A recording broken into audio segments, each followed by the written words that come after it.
जय श्री सच्चिदानंद दोस्तों। आज की कथा संत तुकाराम और भगवान विठल की भक्ति कथा है। संत तुकाराम जी का जीवन एक अद्भुत भक्ति और श्रद्धा की मिसाल है। वे महाराष्ट्र के एक महान संत थे और भगवान विठल के परम भक्त थे। तुकाराम जी का जन्म एक सामान्य ब्राह्मण परिवार में हुआ था, लेकिन उनका दिल और जीवन पूरी तरह भगवान की भक्ति में समर्पित था।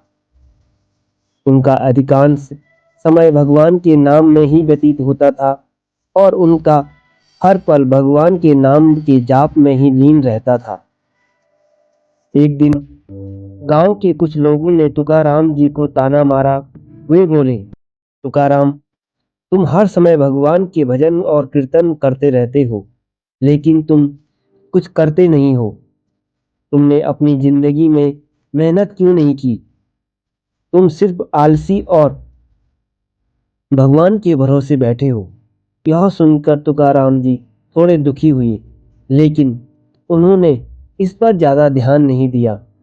उनकी श्रद्धा और भक्ति भगवान विठल में अडिग थी। उन्होंने सोचा कि यही समय है भगवान विठल से अपने विश्वास को और दृढ़ करने का।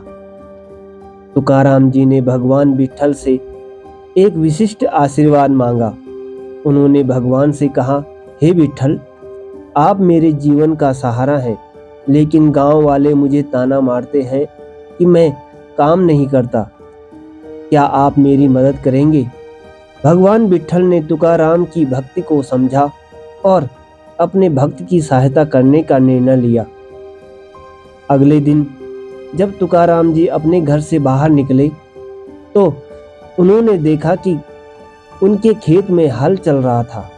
यह दृश्य देखकर तुकाराम जी को समझ में आ गया कि भगवान विठल खुद उनके खेत में काम कर रहे हैं।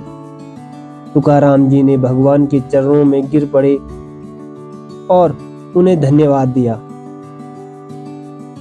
तुम्हारे साथ मैं हमेशा हूं, यह भगवान का संदेश था। भगवान ने स्वयं आकर तुकाराम जी को यह संदेश दिया कि भक्ति में कोई कसर नहीं रहनी चाहिए और भगवान अपने भक्तों का हर कष्ट हर लेते हैं। अब तुकाराम जी ने महसूस किया कि उनके जीवन का उद्देश्य सिर्फ भक्ति है और उनका हर कार्य भगवान के आशीर्वाद से संपन्न होगा।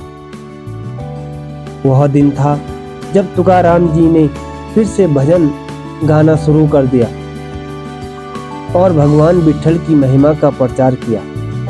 उन्होंने सिद्ध कर दिया कि भगवान केवल शरणागत का ही नहीं बल्कि सच्चे भक्त का भी साथ देते हैं।